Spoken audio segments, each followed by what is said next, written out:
B. Collins. Peter B. Collins, news and comment. It's Thursday, January 16th, 2020. I'm pleased to report that we have put aside our technical difficulties from yesterday, and I have a full-throated podcast for you today,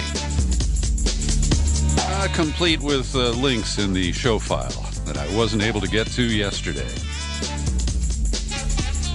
So there has been a big break in the effort to impeach Donald Trump over the Ukraine shakedown sequence of events. And one of the people who was on Trump's team, reporting directly to Rudy Giuliani, a man who claimed to be both a client of the former mayor of New York and somebody who was a gopher for him, visiting Ukraine and arranging meetings where threats were delivered to the incoming Zelensky administration. His name is Lev Parnas, and we've been hearing about him since the initial hearings last fall. He and Igor Fruman were initially contributors to the Trump campaign. Parnas said in an interview yesterday that he hung out a lot at the Trump Hotel in Washington, where he rubbed elbows with Devin Nunes and many other members of Congress. And Lev Parnas gave a powerful interview to Rachel Maddow on MSNBC last night. And as you know, I'm a frequent critic of Ms. Maddow and her failure to acknowledge the bad reporting that she's done for several years now around the Russiagate narrative. But in this case, she broadcast part one. I think there is more of her Lev Parnas interview scheduled to be aired tonight. But she did an excellent job of asking him tough questions, of drilling in on particular points, of making sure that his claims that Trump knew about everything, that Giuliani was the point man, the field marshal, and that they tried to use the attorney-client privilege. And Trump should have known by now. His previous attorney, Michael Cohen, is rotting in a federal prison right now because Trump thought that the attorney-client privilege would protect the dirty deeds they were doing before the election to try to silence Stormy Daniels and Karen McDougal, who both claim to have had affairs with Trump. So I have linked in the show file to the entire hour of Rachel Maddow's show. And if you don't ordinarily watch it, or maybe you're in a place where you don't get it on your cable, I encourage you to watch it. And I compare Lev Parnas to the role that John Dean played in the Watergate proceedings that led to Nixon's resignation before impeachment could be started. John Dean was the whistleblower who testified before Congress in the Watergate investigation that there was a cancer on the presidency and that he had told that to Nixon himself. About the payoffs to the Watergate burglars, the cover-up that ensued, the way Nixon tried to play the CIA off against the FBI to stall any exposure of the Watergate scheme. And I know this intimately. I covered Watergate as a Cub talk show host in Chicago. And it was really an eye-opening series of events for me. So Lev Parnas, Soviet-born businessman, American citizen, on TV last night, he was wearing his American flag lapel pin. He also did interviews with CNN and with the New York Times. And this takes some courage on the part of Lev Parnas, because he is under indictment, not yet tried, for illegal campaign contributions to Trump. But he is so determined to get this information out as impeachment begins. And he transferred a lot of documents voluntarily to the House impeachment investigators. Some of that material, we're told, was attached to the articles of impeachment sent over to the Senate.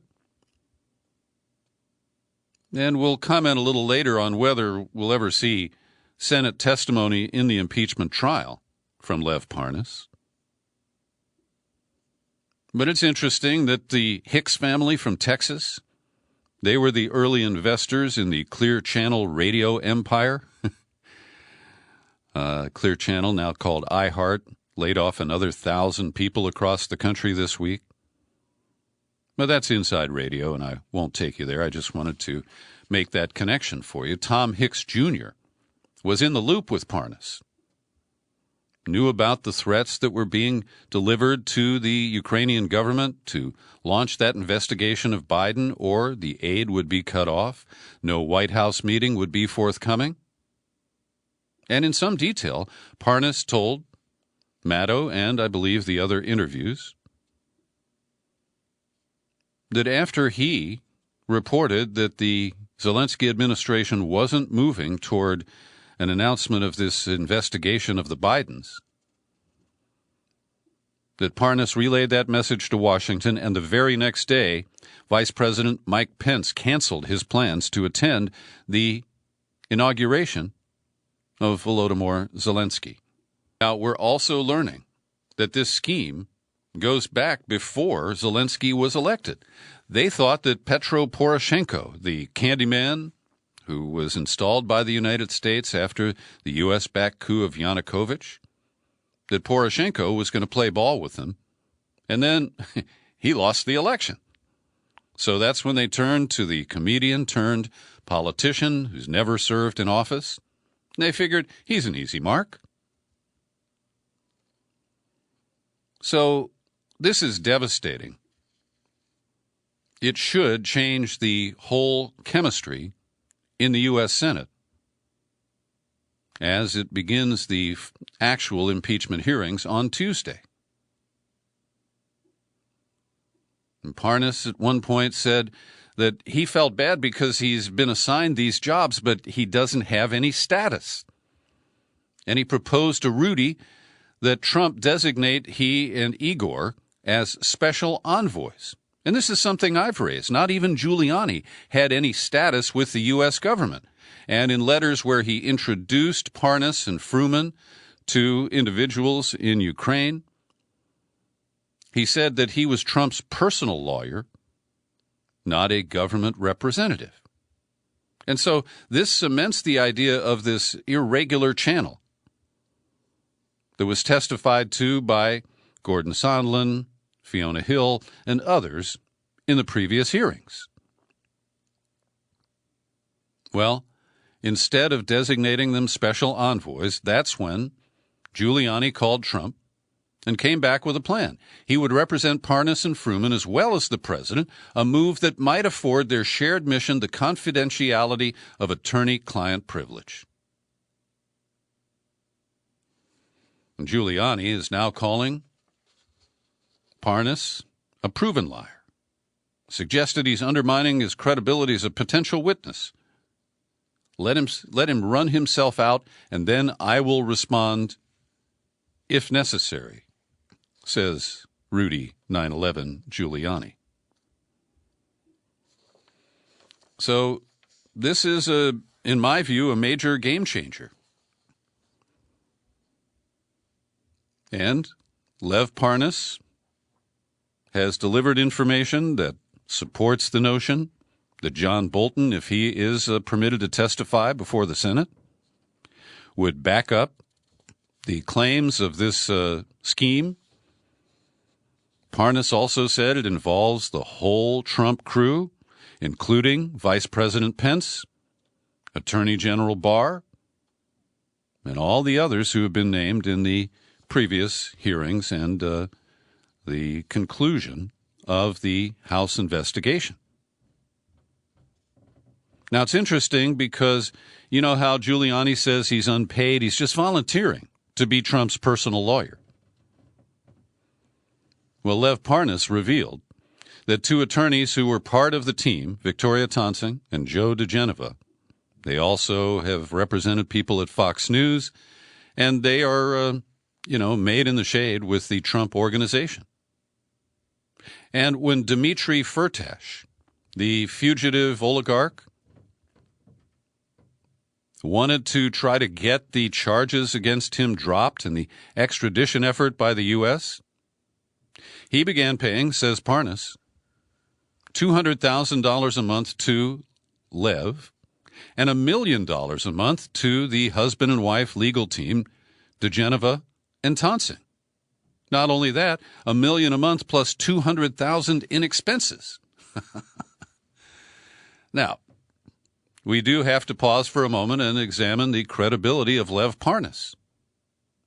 He is singing like a songbird. What's his motivation? Well, I think he felt that he was burned by Trump and Rudy. He thought that anything he was told to do by those two could not possibly be illegal.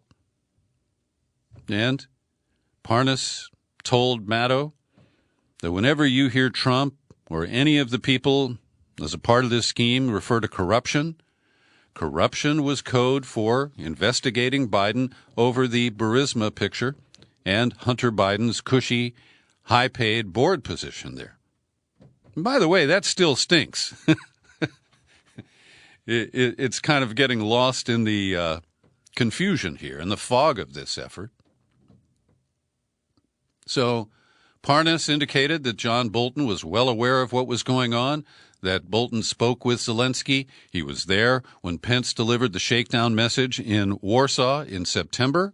Parnas, quote, 100%. He, Bolton, knows what happened.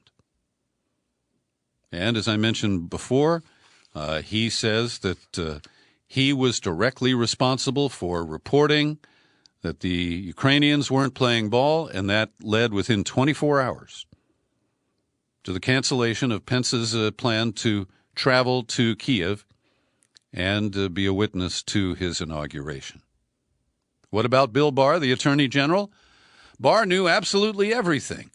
I mean, it's impossible that he didn't. Attorney General Barr was basically on the team. Then we kind of get a little bizarre here. And that's where I want to introduce my second parallel to Watergate. And I think YouTube is probably going to bleep this, but I don't care.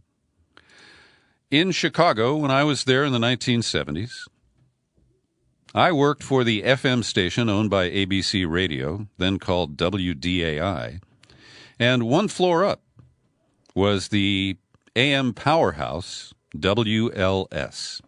And the late-night DJ there was a very talented man named John Records Landecker. And he was pretty good at imitating Nixon's voice. And so he took Lou Reed's Walk on the Wild Side and made it into a Watergate spoof song. Tear in his eye and said, I gotta go to the can, man. John Landecker, WLS. And I want you to take special note of the reference to Martha Mitchell coming up here in a moment. My fellow Americans, at our convention, Miami, FLA, a campaign across the USA. Let me make this perfectly clear. Let me stick it in your ear. They said, hey, babe, make a date with the Watergate. My fellow Americans, I said, hey, honey, make a date with the Watergate. And Martha Mitchell says, do, do, do, do, do, do, do, do, do, do. So I've linked to the YouTube full version of John Landecker's Make a Date with the Watergate. But you just heard him mention Martha Stewart. I'm sorry. Oh, that's pretty funny. Martha Mitchell. And she went do to do to do to do to do to do. Well, Martha Mitchell was a heavy drinker. She was the wife of the Attorney General who was central to Nixon's Watergate cover-up. And John Mitchell was a hard-line, tough-on-crime guy, and despite his loyalty to Nixon, he didn't draw a pardon. He spent 19 months in federal prison for his role in the Watergate crimes. Martha Mitchell, who I said drank heavily, took to calling reporters late at night. So she was a drunken whistleblower. And it's not a perfect parallel. But in this case, we have a guy named Robert Hyde. He was a donor to Trump. He lives in Connecticut, made a threat to run for Congress, and Lev Parnas laughed off the bizarre and troubling text messages that were sent to him by Robert Hyde.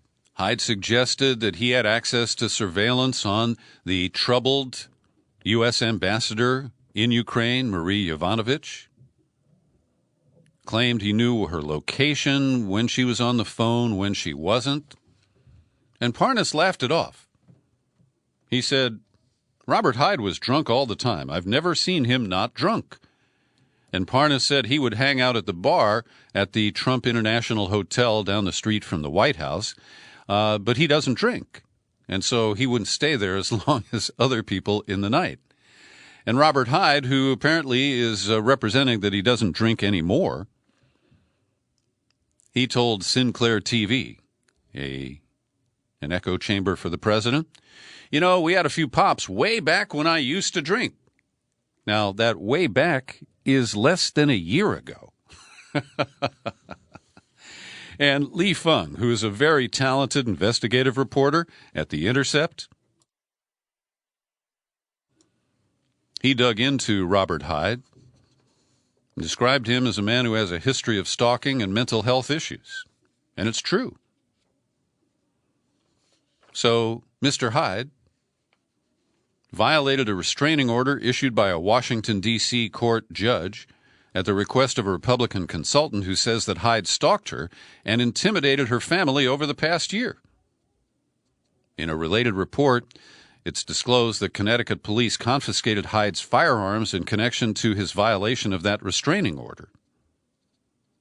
He was reported to authorities for unsettling behavior and trespassing at a church in Connecticut. And then Hyde admitted himself that he was placed in a psychiatric facility in Florida last May, apparently under a law that allows for involuntary,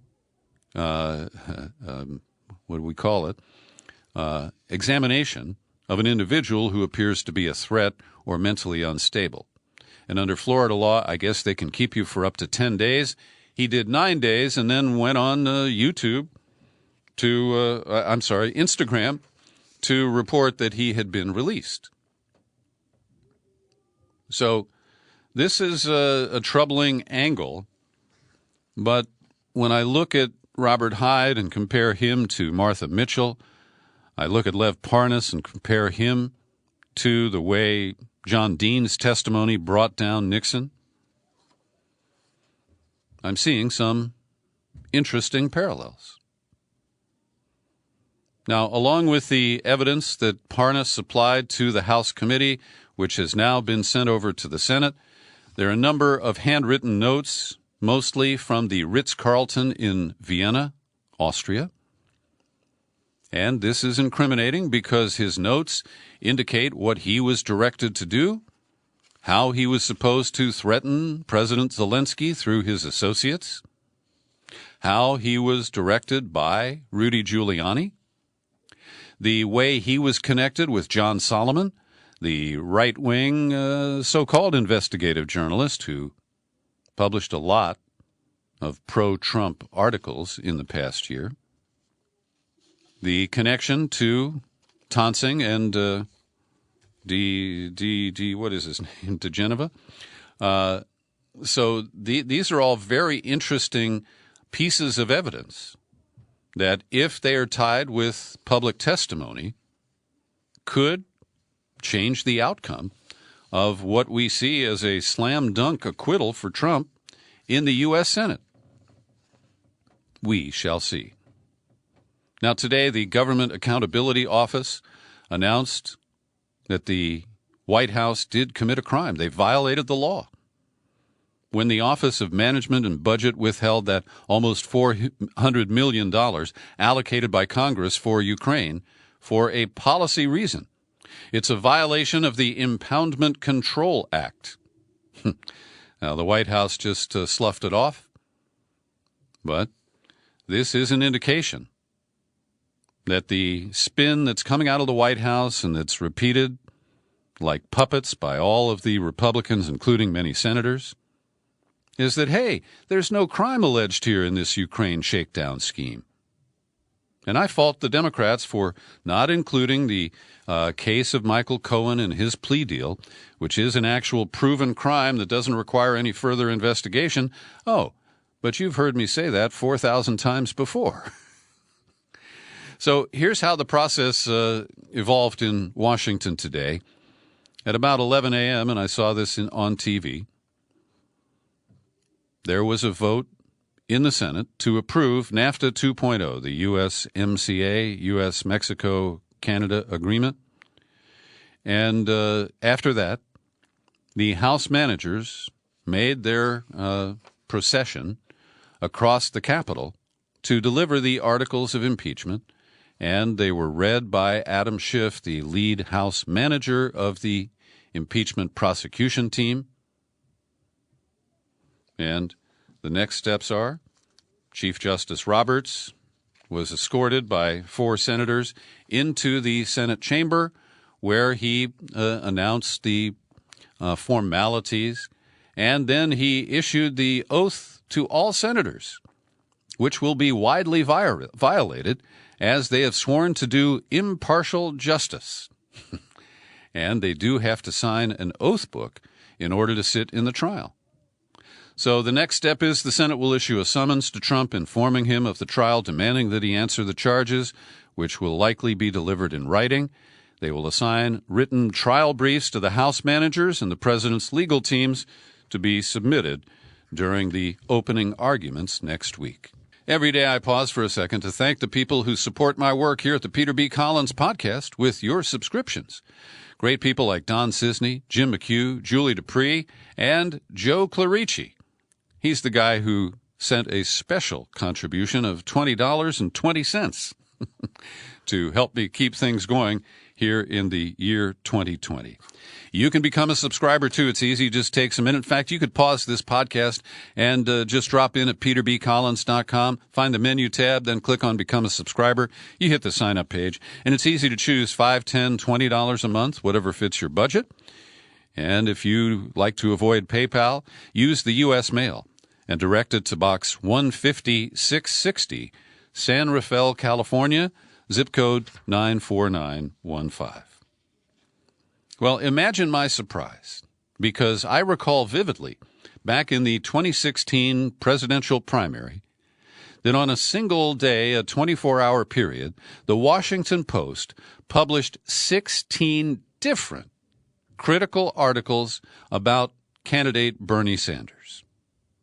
And given what's occurred this week with the dastardly way that CNN conducted the debate in Iowa, I would expect the Washington Post to be piling on with feminists who are taking Elizabeth Warren's side and hammering Bernie Sanders. But today, there was not one, but 2 op-eds prominently featured on the homepage that are largely supportive of Bernie Sanders. Here's David Byler. He writes, as Warren scooped up more upscale progressives and former Vice President Biden grabbed blue-collar populists, Sanders' polling seems stuck between 15 and 20%. He faced a difficult choice to pivot and attempt to expand his tent at the risk of alienating his biggest fans, or stay true to his core beliefs and settle for a second or third-place finish. And Byler writes, in a few weeks, Sanders might just slip out of that bind. None of the rivals have managed to become the consensus candidate over the course of the campaign. The polls in Iowa and New Hampshire show a messy, fluid race. If he can win the most votes in the first 2 states, voters in subsequent contests might warmly accept him without a pivot. And Byler continues, traditional Democratic nominees typically are consensus builders, people who can switch gears easily. And I'll add, they are more lefty in the primary, more centrist or even right-wing or right-leaning in the general election. But Sanders, on the other hand, has exactly one gear, populist political revolution. He has a much clearer path through the chaos of this primary. It's possible to imagine him combining his supporters with defectors from Warren and winning with a plurality as Biden, Buttigieg, and Klobuchar vie for the problem-solving moderate mantle. After that, Sanders could get a boost in New Hampshire and hit mid-February with 2 wins under his belt. 71% of Democrats view him favorably, argues Byler.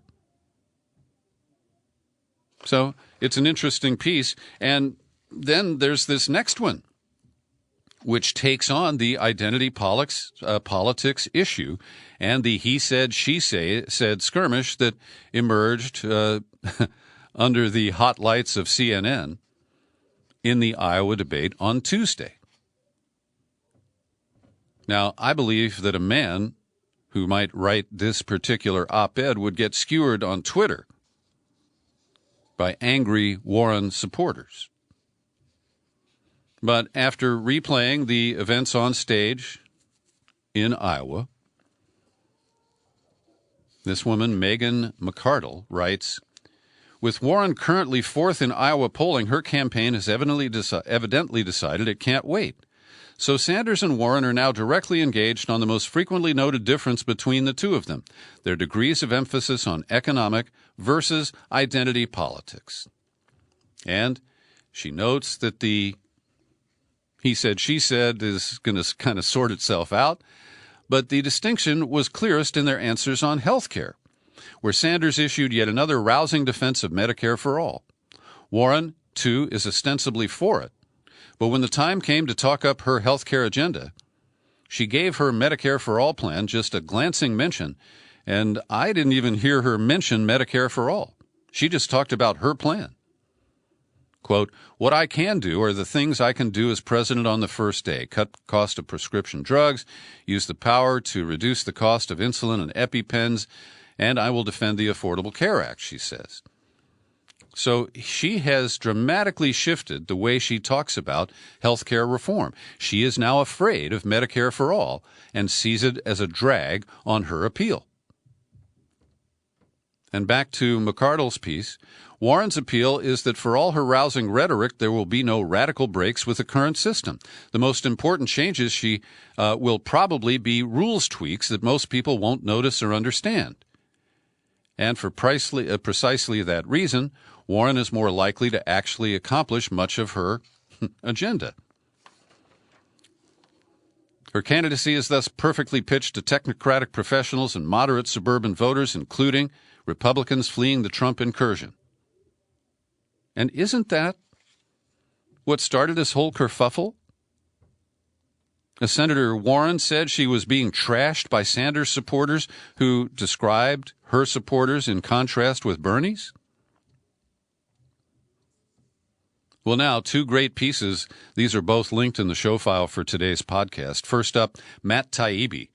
CNN's debate performance was villainous and shameful.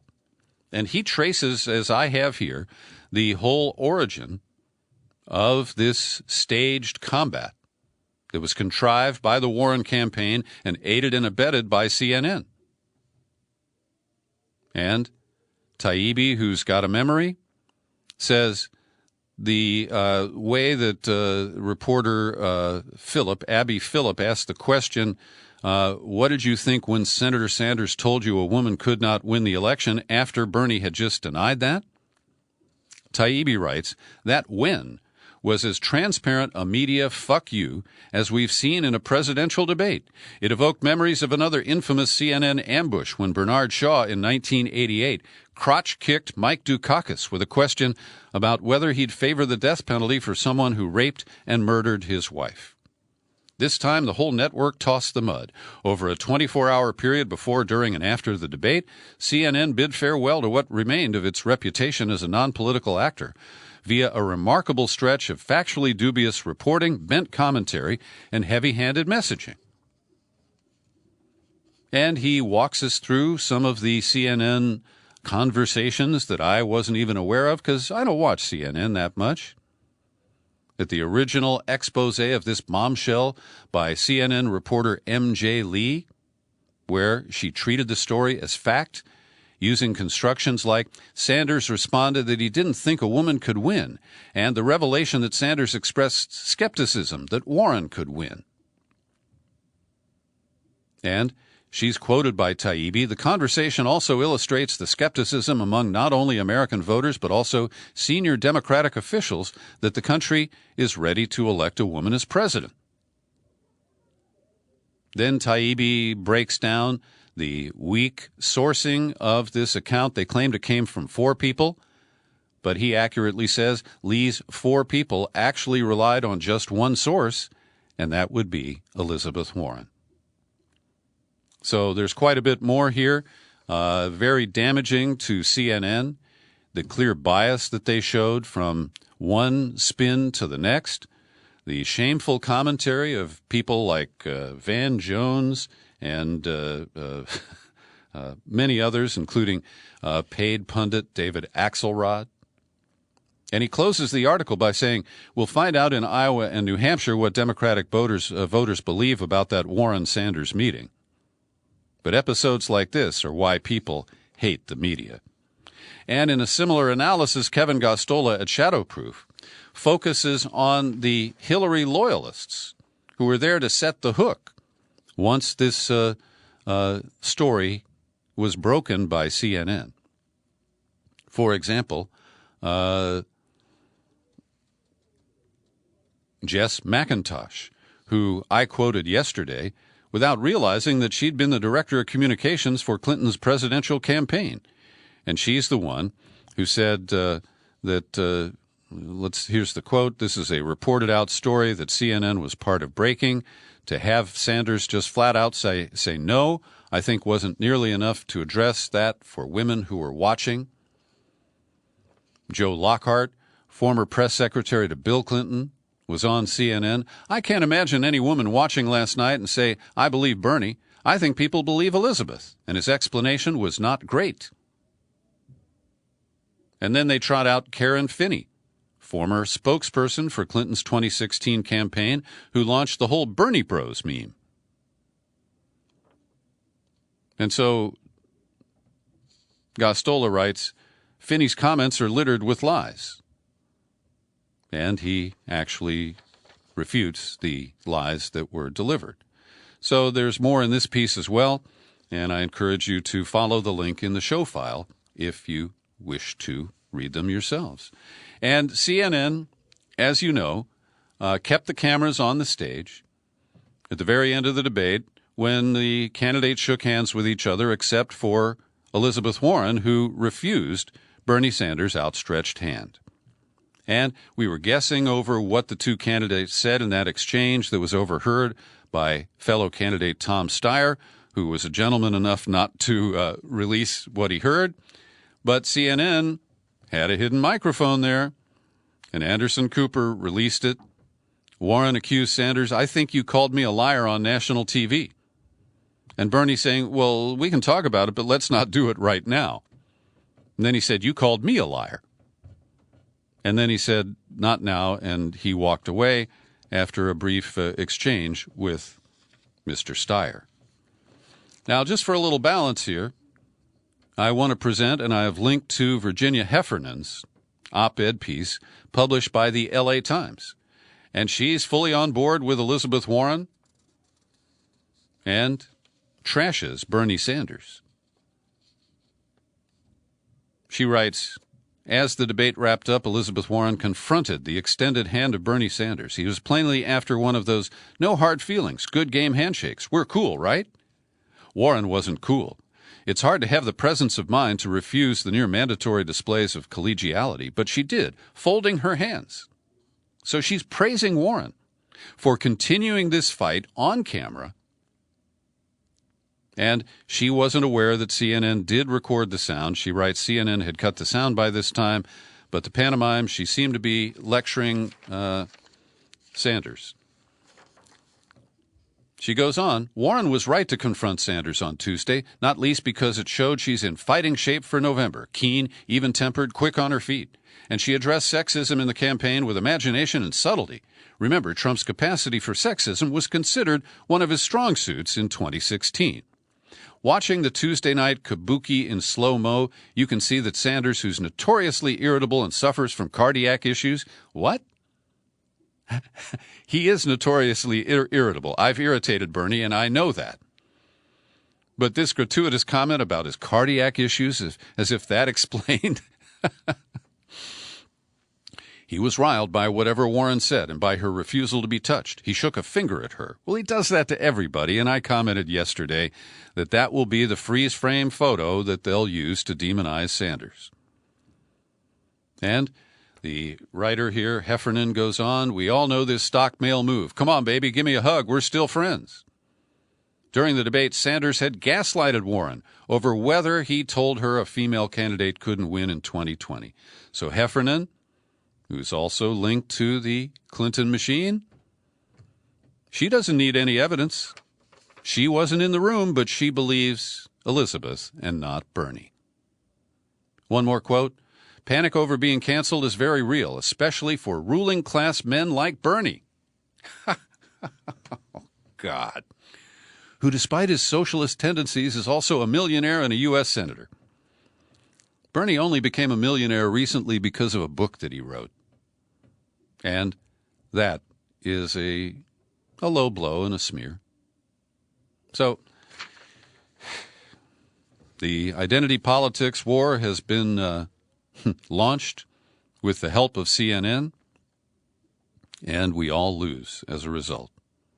And I think Senator Warren is going to be the big loser here. But that remains to be seen. Good piece about Bernie Sanders over at The Intercept today, taking us all the way back to 2017, when after Trump announced we were pulling out of the Iran nuclear agreement, that Congress followed up and imposed sanctions, fresh sanctions on Iran. Bernie Sanders was one of two senators who ultimately voted against those sanctions. The other was Rand Paul. But you know who voted for it? Klobuchar, Bennett, Warren, and Cory Booker, who did drop out of the race last week. So I think that is a clear difference between the candidates, and I offer it for your consideration. So today, just before the rituals of impeachment in the U.S. Senate, they passed the revised North American trade deal, the U.S.-Mexico-Canada agreement, by a vote of 89-10. And here are the senators who voted against it. Booker of New Jersey, Gillibrand of New York, Harris of California, Markey of Massachusetts, Reed of Rhode Island, Sanders of Vermont, Schatz of Hawaii, Schumer of New York. Good for you, Chuck. The lone Republican was Pat Toomey of Pennsylvania, and the last of the nay votes was cast by Sheldon Whitehouse, Democrat of Rhode Island. Yesterday, the counter-programming from the White House was the drawn-out signing of the U.S. trade agreement Phase 1 with China. The reaction in Beijing is described as regret and unhappiness. The state-run tabloid, in an editorial, this is the Global Times, the first phase of the agreement certainly leaves both sides with regret and unhappiness, which is exactly the response that a fair agreement will elicit. But the biggest issue is, of course, that China has a really lousy record of honoring agreements it makes. And that's why I refer to this as more of a press release and a photo op than any kind of a meaningful agreement. And in an analytical piece in the New York Times, Keith Bradshire interviews a bunch of economists and trade experts who say that this trade deal, which is meant to heal the rifts with China, could actually make them worse. He says this does not tackle the root causes of the trade war, which is the subsidies for industries that China provides, and solving those issues could take years. Here's a Cornell University economist quoted Eswar Prasad. The trade war has unleashed a set of structural forces likely to have a dampening effect on imports from China for some time to come. So, those are predictions and projections. But I share their skepticism that this deal will be meaningful in any way, and in the meantime, Americans will continue to pay for the tariffs that Trump imposes on an arbitrary and emotional basis. And he's threatening to do it again. As I've been reporting this week, we now have confirmation that European nations were directly threatened by Trump last week. The explicit threat, a 25% tariff on cars imported to the United States. The German defense minister, Annegret Kramp-Karrenbauer, at a press conference in London, confirmed this threat exists. She went on to say this expression or threat, as you will, does exist. So they're confirming that that's what Trump did.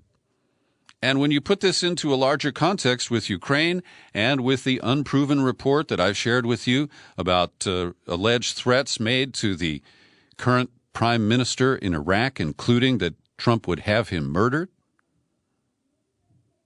he believes that foreign policy is a combat event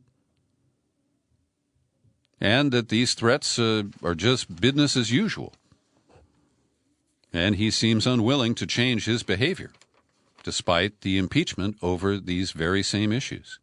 And meanwhile, in Tehran, President Hassan Rouhani criticized the 3 European nations who have filed a technical protest under the JCPOA, the nuclear agreement.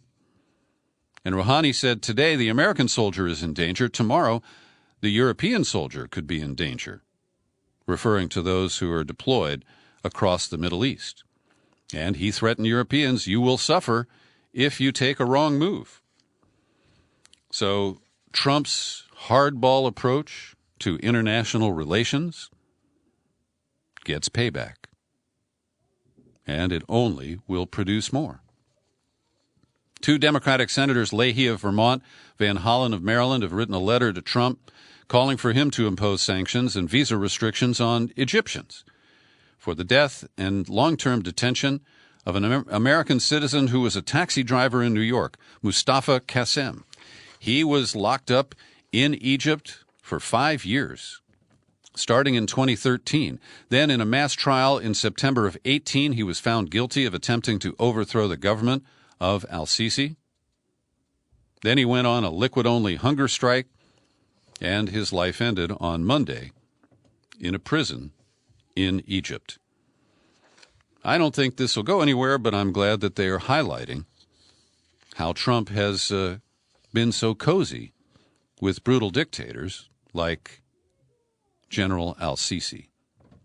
And speaking of New York cab drivers, I want to mention that a few weeks ago, and maybe it was only 10 days ago, Alexandria Ocasio-Cortez proposed that there should be some sort of payment to taxi drivers who paid big money for the right to drive a taxi under a regulated system, typically buying these so-called medallions. Well, in New York, there was a whole exploitation cycle, and former Trump attorney Michael Cohen was part of it. He was profiting on transactions related to loans that mostly foreign cab drivers took out to pay for their medallions. And then Uber and Lyft came along, and nobody tried to regulate them. They have cut the profits out from under the regulated taxi business. So I commended AOC for her opinion, and I was hammered by people who claim to be progressives. And they're willing to ignore the violations of the regulatory status and the rights of these drivers who paid big money to get those rights. And they rationalize it by saying, well, you know, I had a bad cab ride. And they see Uber and Lyft as preferable. Now, I'm not trying to choose one over the other. I think Uber and Lyft contribute to traffic congestion. Their drivers are not very well vetted. And there are many other issues that need to be addressed. But I don't suggest that they shouldn't be allowed to exist. They need to be regulated under the same framework as taxi drivers who paid big bucks for a medallion. So, a high-level New York City panel appointed by Mayor de Blasio intends to propose a bailout for thousands of taxi drivers that could cost as much as $500 million. This is a form of reparations, and I fully support it. Most of my listeners know Abby Martin and her incredible work as an independent journalist. Recently, she was scheduled to give a keynote speech at a conference at Georgia Southern University. But organizers said that she had to comply with Georgia's anti-BDS law and sign a contractual pledge to not boycott Israel. Abby Martin says, I refused and my talk was canceled. The event fell apart after colleagues supported me. This is just another indication of the violation of the First Amendment on a selective basis to benefit the State of Israel. And its ugly implications. You remember Kirstjen Nielsen, the pretty blonde who Trump made Homeland Security Director or Secretary? Well, in the new book by Washington Post reporters called A Very Stable Genius, they report how Trump abused, harassed, and pestered Kirstjen Nielsen, and how in one meeting where she was told to shut down the border, she said, "That's not legal." But then the legal beagle of the Trump administration at the time, Attorney General Jeff Sessions, said, "No, we should just shut the border down." The president furiously berated Nielsen. Trump was so worked up that some attendees thought he looked manic. Kelly silently shook his head. That's General Kelly, who was White House Chief of Staff and preceded Nielsen at DHS. Kelly silently shook his head at Nielsen to signal to her to stop engaging with the president. Jared Kushner made eye contact with Nielsen and moved his finger across his neck. And later, only Mick Mulvaney stood up for Nielsen and told the president, "You know, the Attorney General was wrong about the law. The Attorney General is saying this, but that is not the case." And finally today, two stories from Richmond, Virginia. We'll save the better one for a second, okay? The FBI has arrested 3 men suspected of being members of a neo-Nazi hate group, including one Canadian who had weapons and discussed traveling to a pro-gun rally next week in Richmond in anticipation of a possible race war. These men are suspected as being members of a group called the Base, which is affiliated with Atomwaffen, which is another white supremacist group that may be involved in the plans for events in Richmond on Monday. And I want to commend A.C. Thompson, the reporter who appeared on this podcast, to alert us to Atomwaffen. And A.C. did some great undercover work himself. You may have seen it on the PBS series Frontline. So the mayor, former blackface, governor, former blackface user Ralph Northam, has declared a state of emergency, announced a temporary ban on weapons on the grounds of the state capitol ahead of the rally. Thousands of protesters are expected to converge in Richmond on Monday, and it's not timed for Martin Luther King's birthday. It's some other event that has been ongoing in Virginia for years before the MLK holiday. And finally, the good news from Richmond, Virginia. The Commonwealth became the 38th state to approve the Equal Rights Amendment. This goes back to the 1970s, back to my Watergate days, and the Equal Rights Amendment was being debated, and state legislatures were starting to pass it at that time. I remember some bizarre interviews with Phyllis Schlafly, the lead opponent of the Equal Rights Amendment. So it now qualifies to become part of the Constitution. They do have to clean up some legal technical issues about whether these approvals by state legislatures happened within a legal time frame. And frankly, I don't know how all that will be sorted out.